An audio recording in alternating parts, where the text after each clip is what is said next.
Hey guys, we are now live and I'm about to share the link for the Hangout, so bear with me for one moment.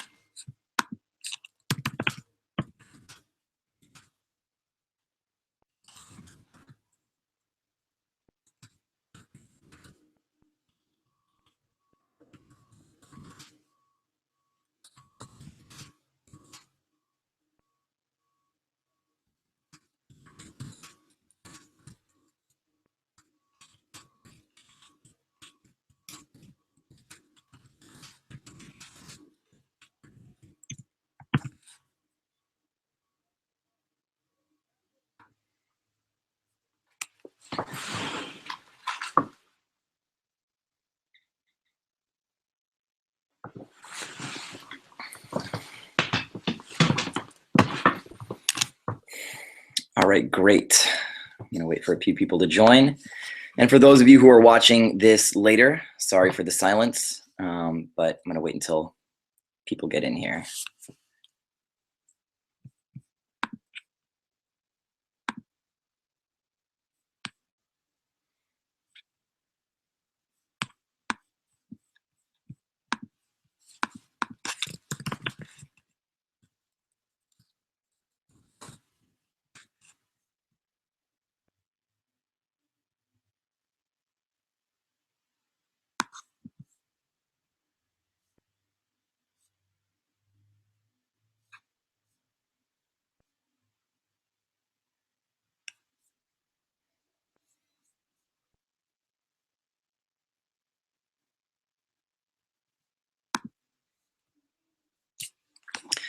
All right, guys, a few viewers are starting to join. I'm gonna try and check to see where I can look at the questions because I know there's a questions feature on this app. Okay, Q&A.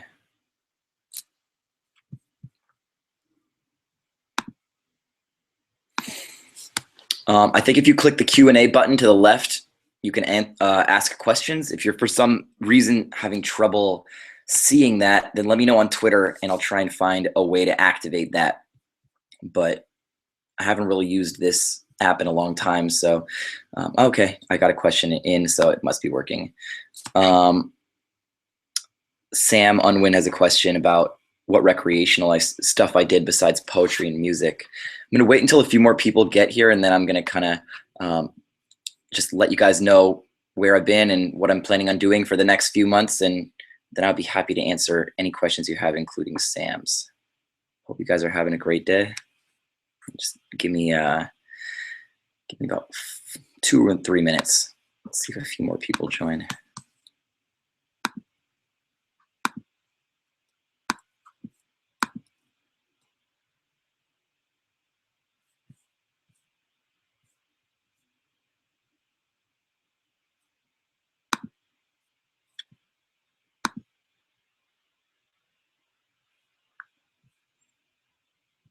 What have you been up to in the past couple months? Chris Cocott asks. Well, I'm going to answer that in a second.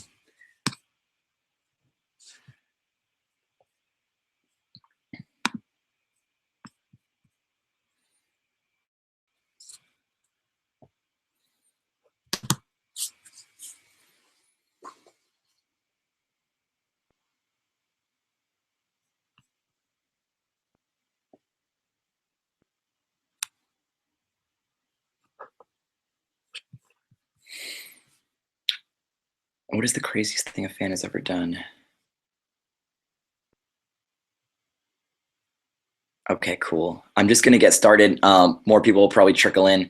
But basically, I wanted to do this because I've been off the map on social media for a while. And after I ended my tour, that might have been a little strange because I was constantly on it before that and posting every day. And then I went to India and finished the tour off with 4 amazing shows across the continent. And that wasn't with Creme Fraiche. That was with just a DJ, Mikos, and my tour manager, Nils. And they were great. I finished in Mumbai. And then after that, I fell off the map a little bit. And the reason for that is I went to England and I was facing charges, criminal charges on the stage dive that happened in late 2013 that some of you may remember. And so I got a summons after I played the English dates on the All You Can Do tour. And I knew that I had to go and face this, but I wasn't able to until the tour dates were over. So I went to London, and I've been living there for 3 months, and I had a series of hearings that culminated in a sentencing hearing on Friday, and I pled guilty. I was charged with criminal recklessness for the dive, and I pled guilty, and my hope was to just do whatever I could to face responsibility. I feel really bad about it, and for anyone who's listened to All You Can Do, is this something that's really, it's been the issue of the past year for me that I've been trying to sort out and make sense of. And I got the summons, and so my desire was to go there as quickly as possible and do whatever I could to try and respect the process and see it through. So that's what I did. That's where I was. It is now, for the most part, resolved, and I am back. But you know, that's why I was there, and I wanted to do whatever I could to just say, this is not something I'm trying to run away from. So I'm back in the United States right now, but I'm actually going back to England for a couple days, and then I am coming back and starting to work on new projects. I'm hoping to do another album. I have a book of essays that I'm working on for Penguin that I actually turned out in the first draft of already. And I'm hoping that comes out sometime in 2016. And I'm, you know, more concerts, more touring, but it had to be on hold until that was resolved. So that was going on, and I wanted to make sure that I let you guys know I was honest and transparent about it. So that's hence the live stream right now.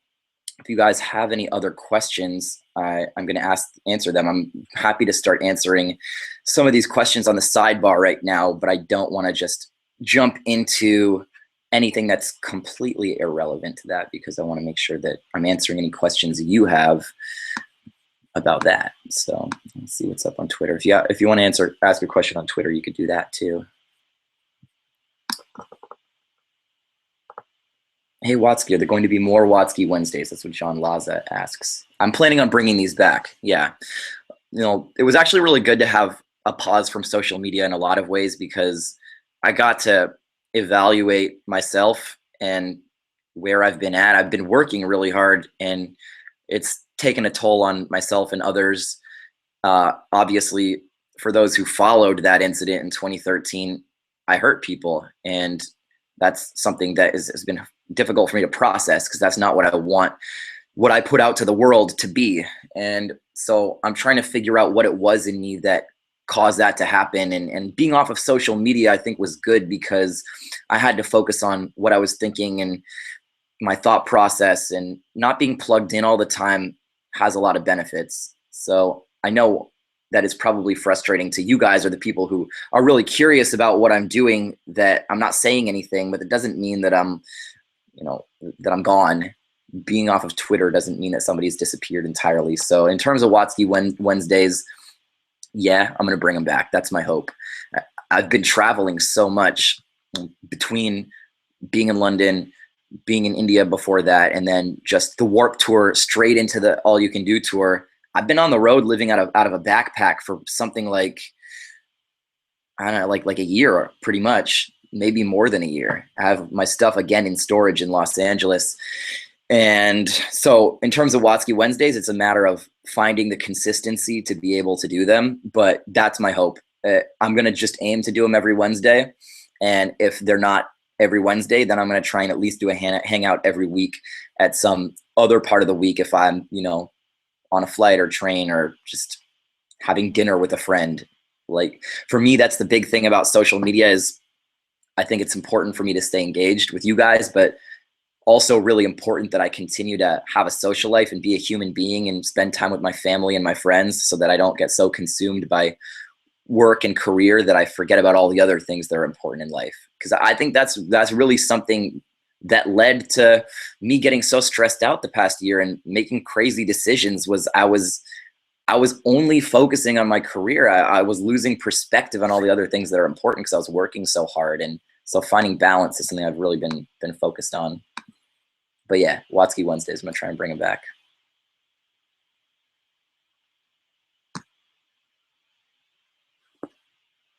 Okay, here's another question that's relevant to me to answer right now.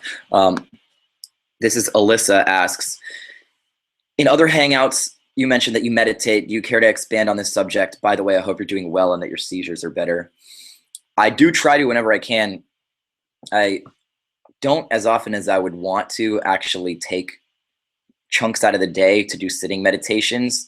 But for those of you who have tried to practice before and do mindfulness exercises, which is something that's just helpful for me in general to try and put things in perspective and not get angry and not make rash decisions, is mindfulness. It's a process of just following your breath.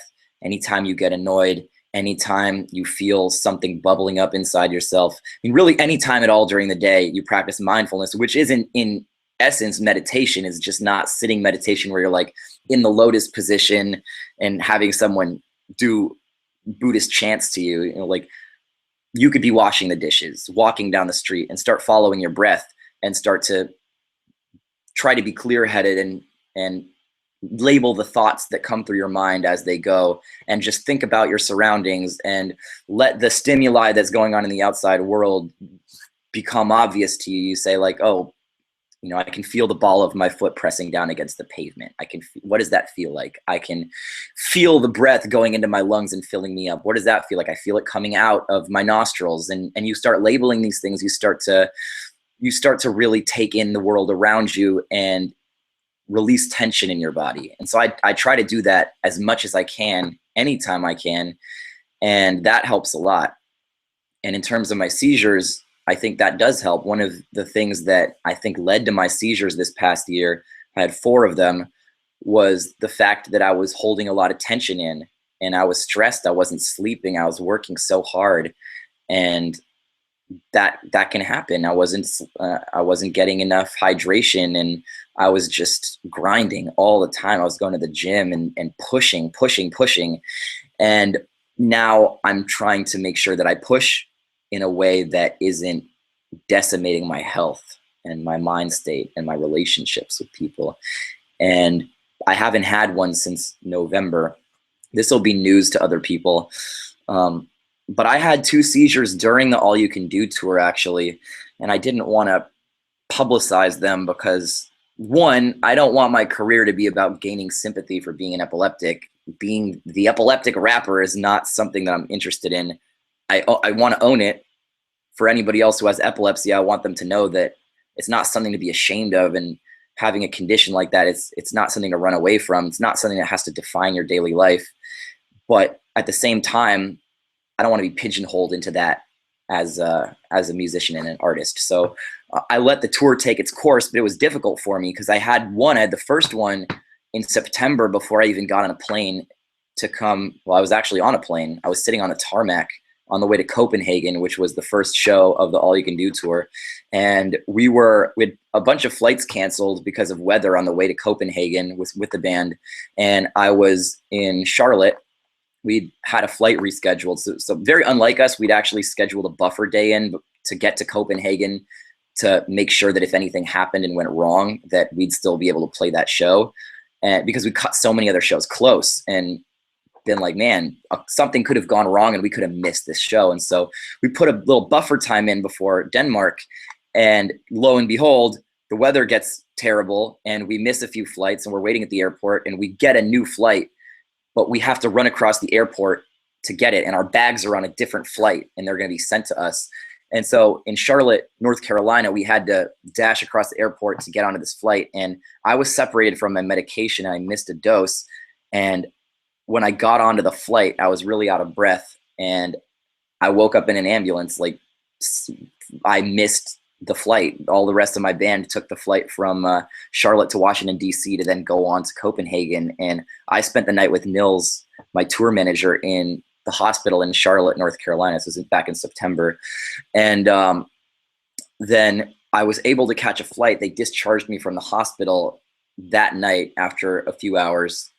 You know, it was bad to have the seizure, but for those of you who don't know, epilepsy affects different people in a lot of different ways. But for me, post-ictal state is when you're kind of waking up from one and getting back to normal and understanding the world again. And mine generally leads to exhaustion for a few days and a headache afterwards, but you're able to recover. It's not something that has like, it's not like a stroke where you're permanently affected by it. And so I had that, and then I was able to get another flight with Mills the first thing the next morning to DC, and then we flew to Denmark. And a day and a half later, we played a show. We played the Copenhagen show, and that was it was a difficult show to do physically, just because of the exhaustion and the way your mind feels foggy after that. And you can't really, you could tell the crowd, but for me, like I said, I didn't want to make the tour about that, and I didn't want to make everybody that came to the shows on All You Can Do, I didn't want that to be in their head while they were seeing the shows. So the first one recently was in September, and then the next one was November, the night of or the night after Thanksgiving, right before we played the San Francisco shows at the Regency. And this was the night before the show. I had one in my sleep, and it was a really, really difficult weekend of shows to get through. At that point, I was on a medication, and it affects your balance, it affects your memory, and it was like it was like a headache. You feel like you can't even barely have a conversation with someone backstage without feeling like a totally different version of yourself. And then you have to go out on stage and play a show for 1,500 people and pretend like nothing's wrong. And it was such a grind. And I loved the All You Can Do tour. Every show was amazing, and I met a bunch of great people and people who showed up to every one of my tours in the past. I saw people who had been at the Nothing Like the First Time tour, and then the Cardboard Castles tour, and then the Warp tour, and came to the All You Can Do tour, who were at their like 4th or 5th show, which was extremely gratifying.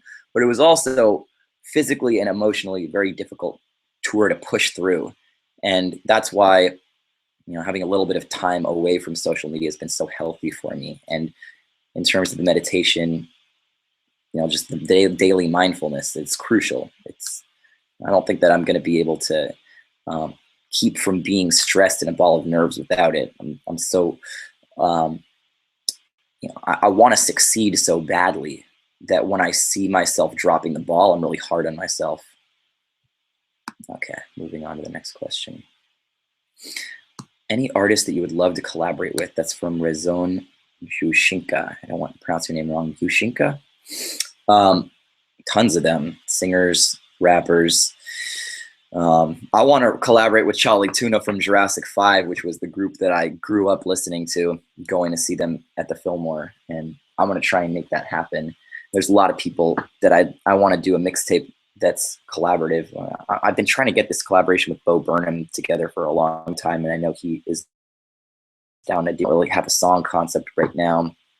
But now I'm back to figuring out what the next steps are and what my next projects are going to be, and really starting to dive into them. And so hopefully I'll get that together soon.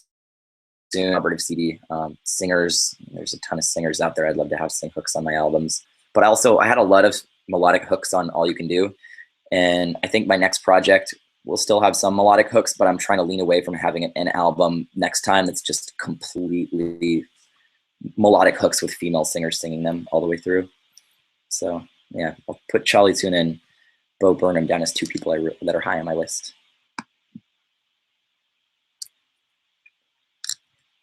Okay, Chris Cocott. Where in the world do you want to visit? Not necessarily for a concert. Man, there are so many places that I want to go to. I've never been to South America before. I've never been anywhere in Africa. The only place that I've been in Asia is India at this point, the Indian subcontinent, and I would love to explore more of Asia. I would love to. I'm going to Alaska for a festival in June. I can't wait for that. That's been really high on my list for a long time. But I want to see the world. This is doing the touring as an artist is a little bit of a tease, because you see so much of the world, but you see it briefly and you don't get to explore. You load into the venue, you play the show, you meet everyone afterwards, you go back to your hotel, you have a 7 a.m. van call the next day, and then you move on, you do it again and again and again and again. And the lifestyle's awesome, and you're partying, and you're meeting new people, and you're hanging out with people that you love, but you're not getting a chance to really explore the country that you're in. So I think traveling without shows involved is really important. I'm going to scroll down a little bit and see if you guys have any anything more specifically about what I can talk to.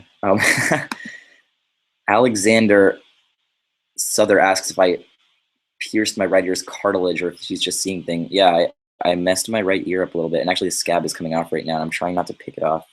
Yeah, I'll take the scab off. Yeah, so it looks a little better. Yeah, it's really embarrassing. I was lifting, I was doing a bench press in the yard of a place that I was staying, and I put too much weight on the barbell, and I didn't have a spotter, and I didn't properly roll. I didn't properly roll the weight into my chest afterwards, and the weight came down and pinched the side of my ear, which is really, really bad form, and put a little hole in it. Actually, when it first happened, there you could see daylight straight through it, and I just took the scar off, as you saw a moment ago, and so you're seeing, as I'm seeing, what the real damage is.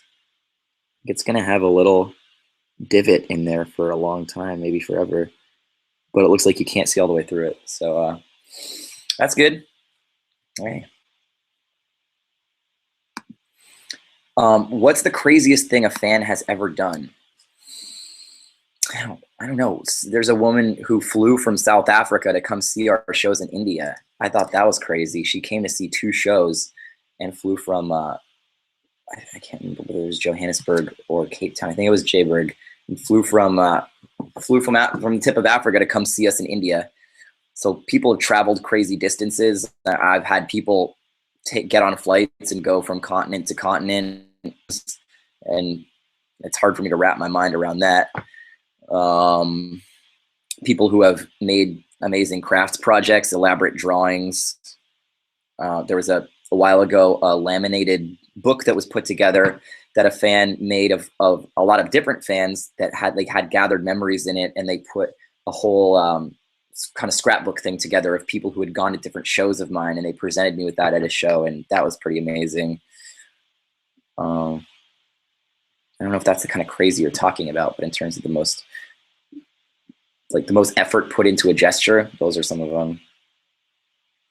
Okay, yeah, I'm interested to answer this next question. Connor McAvoy, are you unable to tour in England due to the charges? I don't think so.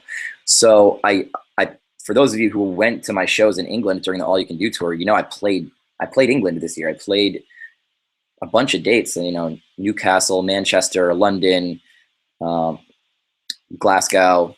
I played in Ireland too, but not the United Kingdom. I played a bunch of shows in the UK, and it wasn't until right after that that I got my summons for the court date. And so I played those shows. At that point, I wasn't being charged with anything.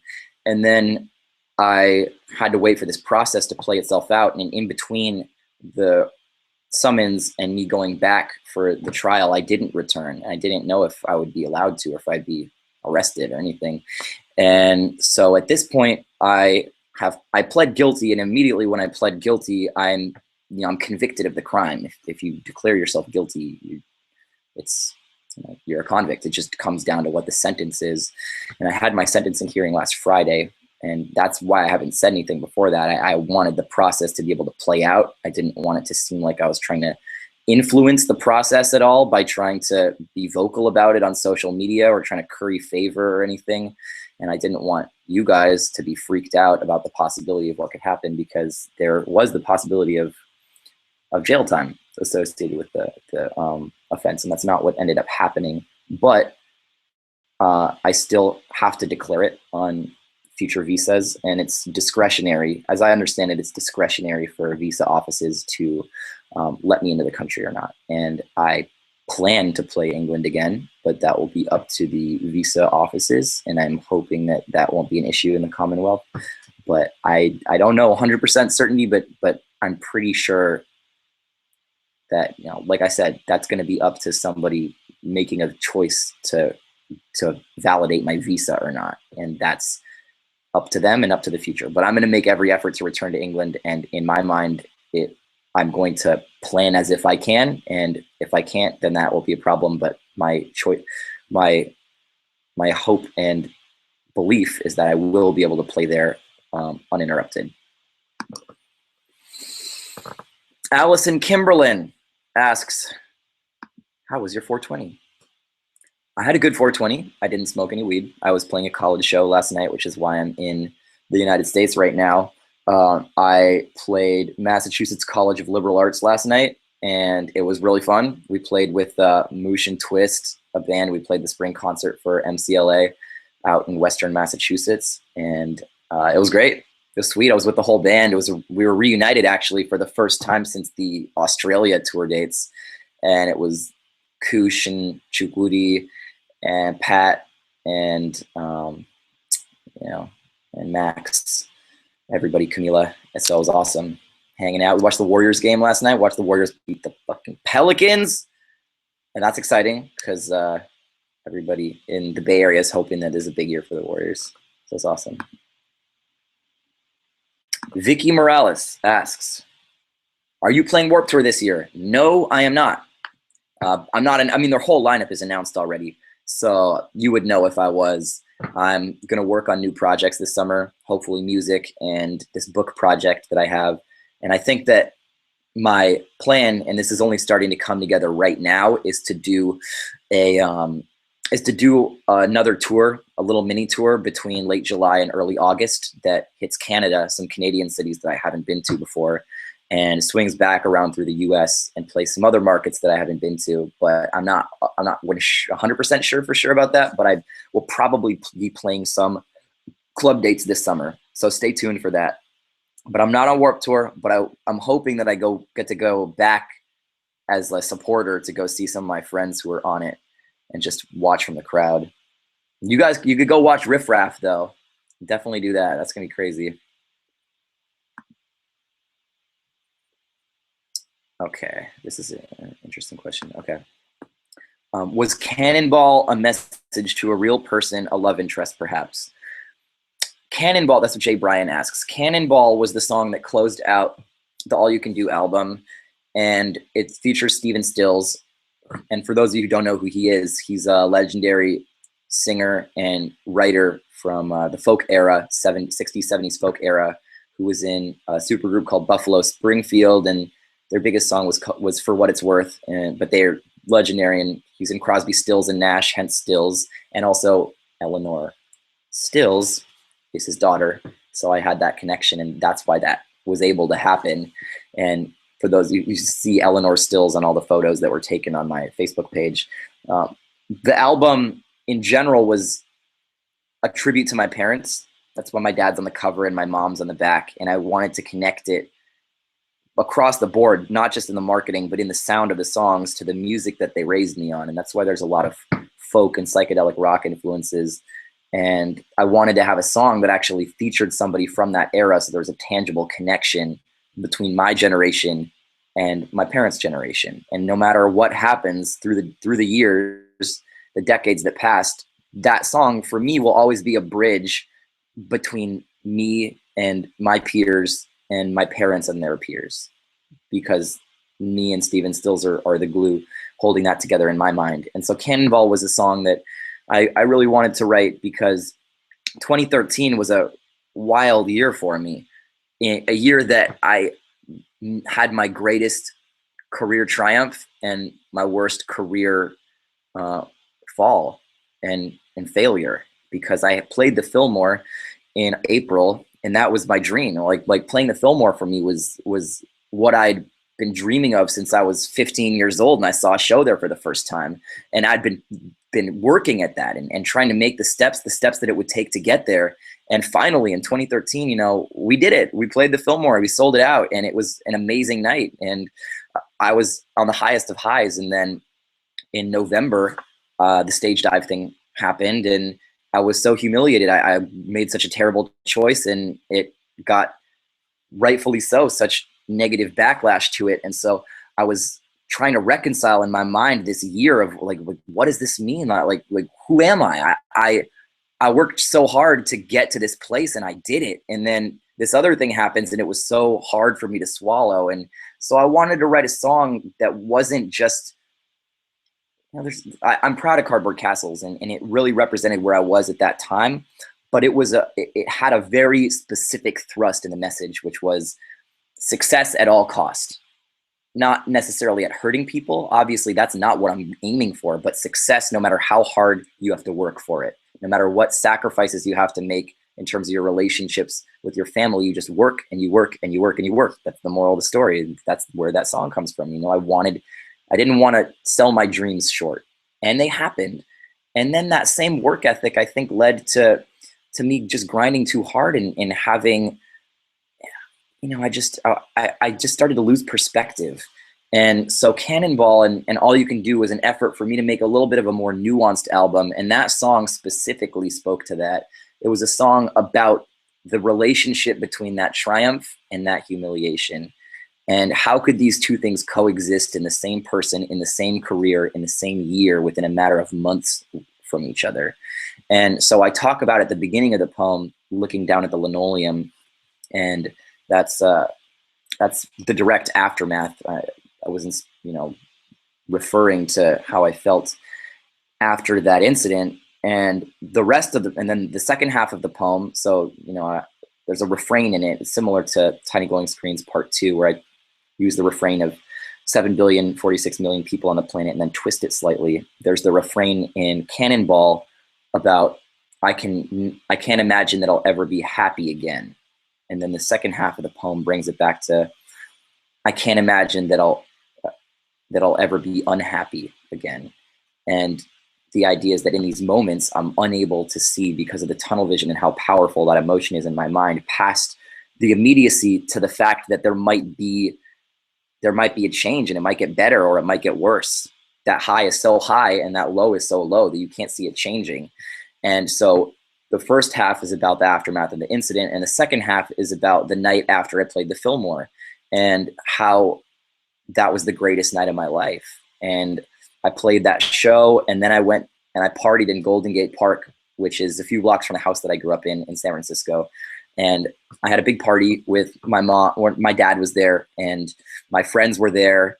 My bus driver was there, and it was this amazing, weird hangout of people from 18 years old to 70 years old, just hanging out in a field in the park near where I grew up. And we hung out until the sun came up. And I was with a girl that I had a huge crush on in high school, and it was just, in that moment, it felt like I'd succeeded, and and whatever happened in my life, I would always hold on to that success as something tangible and powerful and proud, that you know, it was just, it defied words for me.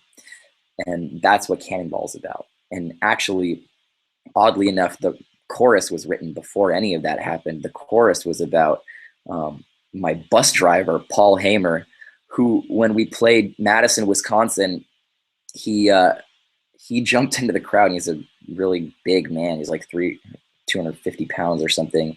And he went crowd surfing in Madison, and I've seen daisies hold cannonballs above them was about my big fat bus driver crowd surfing on a bunch of like young people who were able to hold up this big guy. And I wrote that chorus about that it seemed so unlikely to me for that to happen, but it did. And that was going to be a song on my album. And then the incident happened with the stage dive. And then I was going to take it off my album because it felt so insensitive for me to write about it. But then I decided again to include it, and to include it with the chorus being ironic, and to actually address the incident head on in the poem, and to try and make sense of it. So, you know, the chorus existing ironically in the poem, trying to deal with, you know, what that meant about me. And yeah, love interest was part of it too, part of the night after the Fillmore. Ryan Pastersak asks, or Pastor Cack, sorry if I pronounce your last name wrong, I owe you a quarter if you come to the next show. Call me on that. Will you release a mixtape of the songs that didn't make All You Can Do? Yes, I think so.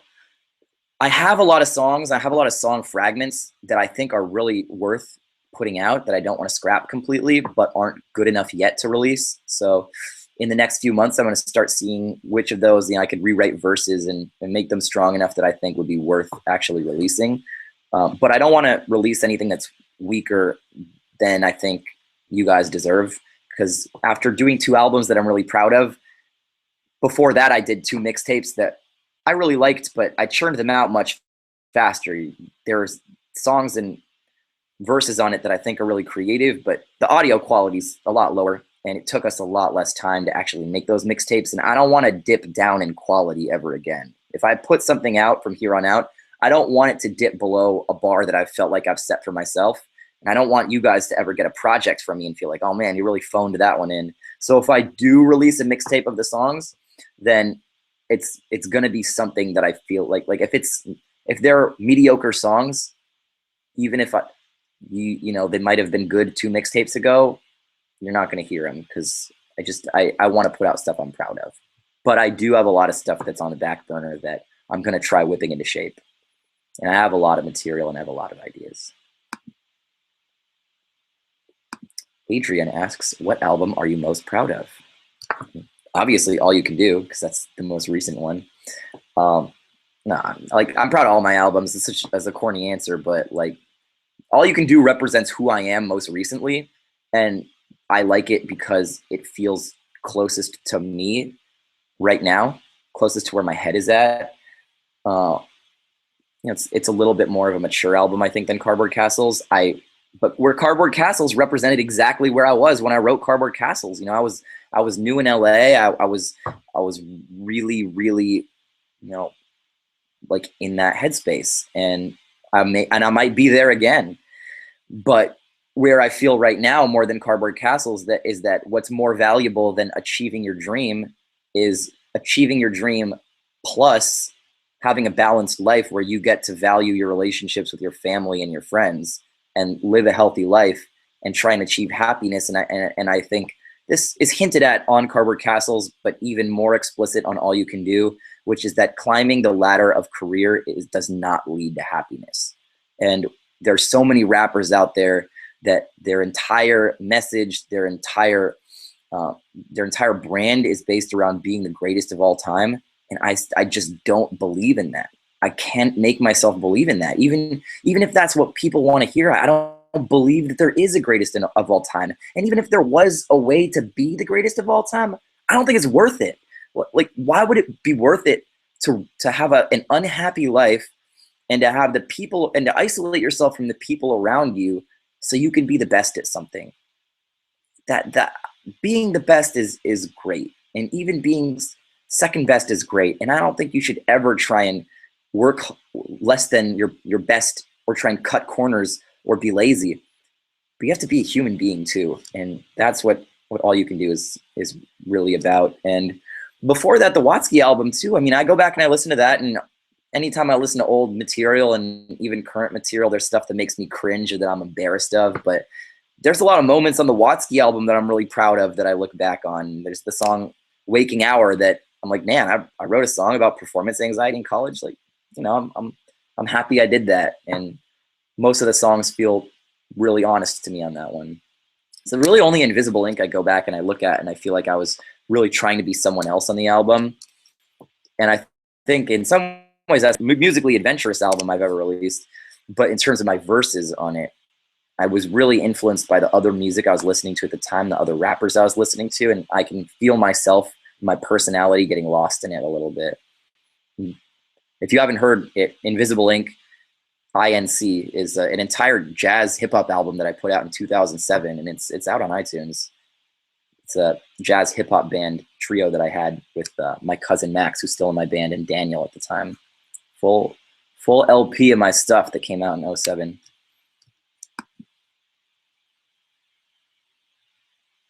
This one's been up there for a while, so I'm going to answer it. Sam asks, just wanted to ask, what recreational stuff did you, apart from writing or reading, do to help you in your poetry and music? That helped me? I mean, I don't know, like all the stuff that I've done makes it into my music. I played baseball in high school, and I love baseball, hence the song Dent in the Moon. Reading, apart from reading and writing. I don't know, I rollerbladed a lot, but I don't know if I put that in any of my music, did I? Fruit booter is in one of my poems. In Drunk Text Message to God, I talk about being a fruit booter, which is what skateboarders call rollerbladers when they're being assholes. And I bladed when I was in high school, and I still do. Still have the same pair of rollerblades. And I took them on Warped Tour too. I figured everyone would be skateboarding and I would be like the rollerblader dude. I did it a couple times in the parking lot. Other recreational stuff. I used to salsa dance. I took a year off after high school and I went to salsa lessons every week for a year. But I don't think there's anything about salsa dancing in my music, which is definitely a mistake. Gotta make that happen. Other recreational stuff. I go to a lot of movies, go to a lot of concerts. Yeah, I don't know. That's pretty much it that I can think of off the top of my head. I'm sure there's other stuff, but it's not occurring to me right now.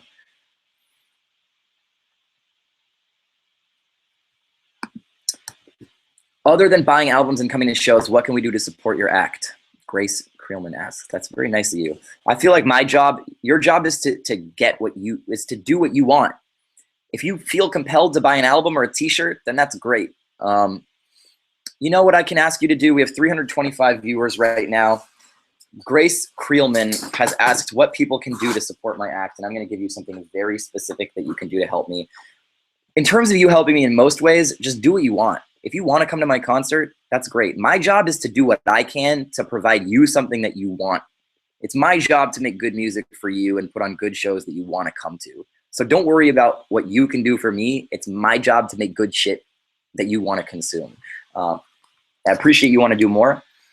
And what you can do for me in this exact moment, I'm telling all 327 people here or whoever's listening in the future, my one greatest request right now, as you open a browser window and do this, don't do it later because you'll forget, is to buy this. Oh, wait, that's not the book I wanted to hold up. This is the book I wanted to hold up. This is my father's new poetry collection, and it came out yesterday. Why my dad put out a book on 420 when he doesn't smoke weed, I have no fucking idea. But he did, and he's been working on it for a long time.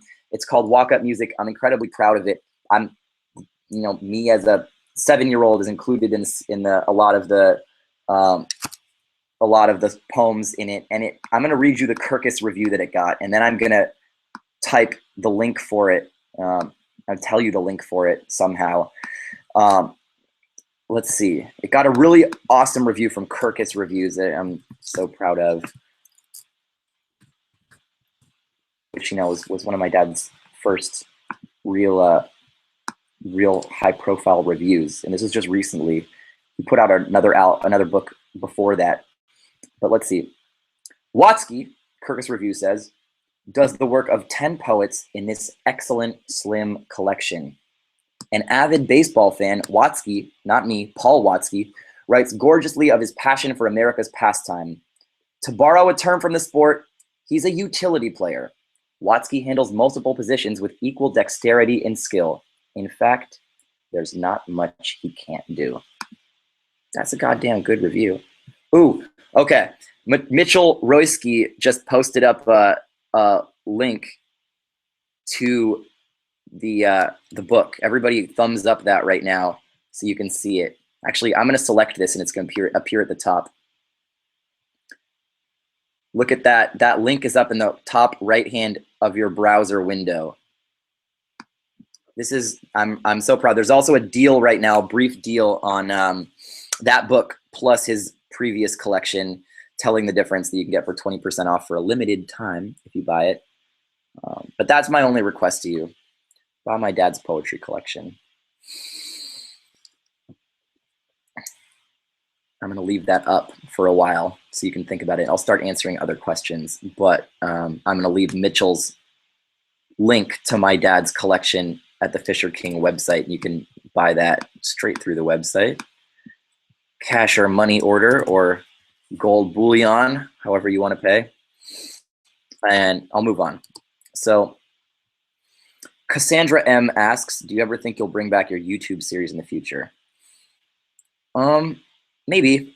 I got that YouTube series that Watsky's making an album through a really strange and brief deal that YouTube made to all these content creators in Los Angeles where they pumped millions of dollars into these production studios. And I got a deal to they just gave me $100,000 to make each season of that series. And that doesn't happen. Like, because YouTube series don't generate $100,000 of ad revenue. That's why it was on that other channel. And I got to have a really high production value on it because of that. And I don't know if I'm going to get that opportunity again. And I'm not really eager to spend $100,000 of my own money to make a YouTube series. But I am really interested in doing narrative comedy and doing screenwriting.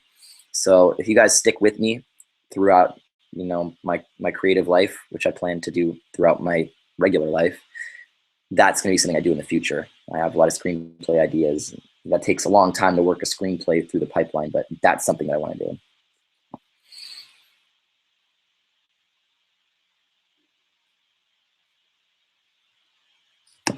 Alyssa asks again, when buying your albums off Google Play or iTunes, how much of a profit actually goes back to you, if that isn't a rude question to ask? No, I don't think that's a rude question to ask. I have a pretty good deal through an independent record label, and that means that they get a percentage of my album sales.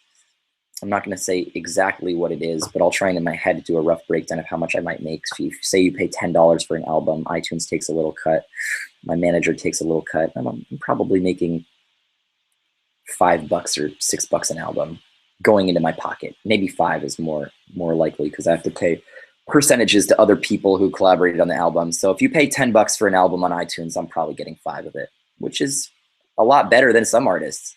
Some artists that get huge advance deals, they don't make anything off their albums, or they have percentage deals with major labels that give them like 15% profit of their own album. And I don't have a deal like that. I have a deal that gives me the vast majority of my own album, and I own the intellectual property. So it's not like a big label where if you buy my stuff on iTunes, it's just going into thin air. It's a lot of it's going back to me. And if it's not going directly back to me, it's going to other people who deserve it. It's an indie label that does my stuff, and they do a lot of work, and they don't have a particularly good percentage on my album. I have a better deal than they do. So they deserve to make money too. Vicky Morales asks if I'm planning on going to any other universities. I don't know if you mean to perform or to study. I'm done studying. I've been through that. I went to a lot of school and I graduated, and I'm in the school of life now. But in terms of playing schools, I mean, I played college last night. It's really for playing colleges, it's who books me. A campus activity board just needs to reach out to my agent and try and book us. It costs money. It's expensive to fly a full band somewhere across the country, and I play with a full band, so it's not as easy as bringing me and a DJ out. But if a campus activity board is truly interested in bringing us out, all they have to do is email my agent, and I do those all the time. I love to. Hi from Czech. Hello to the Czech Republic. Justin Walker says, what do you mean book project? I got a deal from Penguin and Penguin/Random House, Penguin specifically, to do a series of essays, autobiographical comedy essays. I kind of pitched it like a David Sedaris style book, and I turned in the first draft already. I'm working on the second draft right now. I'm hoping it'll be good, but I'm trying to broaden out and do something that's new and exciting and challenges me creatively and is a good piece of work. So I'm working on that, and you'll probably not hear a lot about it from me until we actually know when it's going to get released. But that is something that I'm actively working on, actively have a deal for. A year ago, over a year ago, I started thinking about it and really aggressively pursued a publishing deal.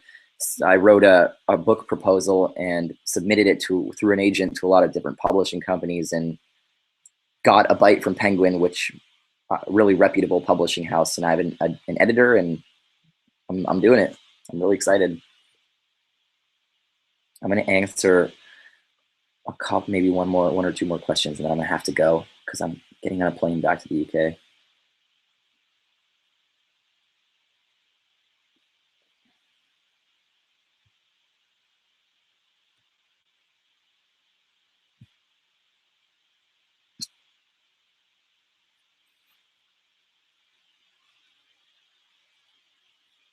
Will I be making any more appearances in epic rap battles? Maybe. Yeah, I'm down. If they ask me to do it, I'm gonna be really, really interested. It's just a matter of who they want to play. If I'm what I really loved about getting to do Shakespeare and Edgar Allan Poe is I got to do these literary characters of incredible stature, and it was so fun for me to try and emulate their voices. And I did that Doctor Who cameo too, but that was more just a little thing. Like, to me, the Poe and the Shakespeare ones were so fun because I got to really try and become their voices and figure out what their rhyme scheme and rhythmic patterns were. And I would be really interested in doing another author again. I don't know who's left really who has a really unique, very instantly recognizable style like that. Maybe nobody who's that famous, but maybe I could do Ernest Hemingway or something. That would be really, really fun for me. Try and think of someone like that.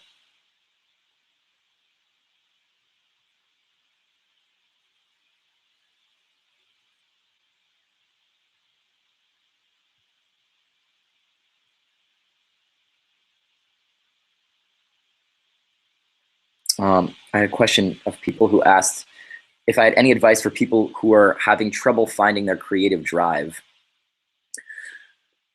Well, yes, I do. The biggest problem with the advice that I give is it's often super broad and sounds cliche because it's the advice that I was given and it's true.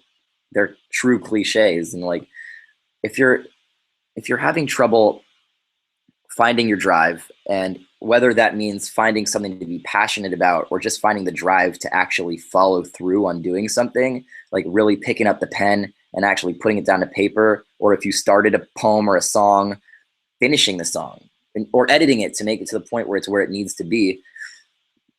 I think that achieving a little taste of being successful first helps so much. You can, if you have that positive feedback, you can see where it goes, and you never get the positive feedback unless you push yourself through the part that really sucks and is really uncomfortable. So at the beginning, it's the fake it till you make it policy. It's just, if you don't feel like you have confidence, you kind of just have to try and act that way, and just put yourself into social situations that you would find uncomfortable otherwise. Just put yourself out there, raise your hand, and put yourself in new uncomfortable situations. And then you're probably going to find that those uncomfortable situations become a little more comfortable, whether it's hanging out with people that would normally be intimidating for you, or signing up for an open mic, or an opportunity at school, or trying out for a play or anything like that. I just really encourage you to not let the little voice in the back of your head say not to do it just because you're worried about the fallouts from failure. Because failure, we hype it up in our mind to be such a devastating thing, but it's just a fact of life. And so I would say that's one thing. Just raise your hand, and you have to push yourself through uncomfortable periods. That's something that my acting teacher said all the time, was get comfortable being uncomfortable. And when you're a performer, you're in uncomfortable situations all the time. You're meeting new people, going to new venues, you're staying at a different place every night, you're having to adjust to unfamiliar circumstances and weather and stuff like that. And so that's one thing. In terms of getting passionate about something, like if you feel like you don't have that one thing that you think is your calling or that you've really been into yet, you can't really force it. You just have to try and absorb as much stuff as you can. And if you like art, then listen to albums, go to shows. My biggest inspiration always is other people's work, is to not stay in when I have the option to go to a show, to go to a great concert, or to see a great film, or to listen to a good album, or to read a great book. You have to do those things. And that doesn't mean you're going to plagiarize that person. It just means you're going to see how affecting great art can be. And those are my two pieces of advice, is just to absorb as much art as possible, and to put yourself out there and not let your voice in the back of your mind say not to. And then in terms of finishing projects, if you have a piece started or you can't get yourself to actually, you're just procrastinating on a piece, that's tough. I mean, that's just procrastinating in general. I procrastinate so much when I'm working. I'll like work on 10 pages of something, and in between I'll watch an entire season of a Netflix show. I may get like one page done and then watch 2 episodes of Better Call Saul. And in that time, like 3/4 of my time was watching Better Call Saul, and 1/4 of it was writing. But I don't allow myself to stop writing. Like, you can reward yourself, and don't don't follow that exact pattern because that's not great advice, but in some way, if you're rewarding yourself, just make sure you hold yourself accountable and keep doing it, because you're the only person who's going to hold yourself accountable for the amount of work you do, and you just have to push through it. That's all I can say. Thank you guys for joining me and listening to this. I'm going to head off right now, but I just wanted to let you know where I've been and what I'm planning on doing. I'm not disappearing. I'm from now on going to be more accessible again, not to the point at which I am on tour usually, but I'm actively working on projects. You can hit me up. I'll be posting more on Facebook and Twitter and all that. And I'm looking forward to, if I have a tour going on in July and August, seeing you guys out on the road again. Thank you so much for your support. One final pitch: buy my dad's poetry collection. It will make him extremely happy. And besides that, it's just really good. I wouldn't be here if it weren't for Paul Watsky, and his work deserves an audience, and I would love it if you picked it up. All right, peace, guys. Have a great day.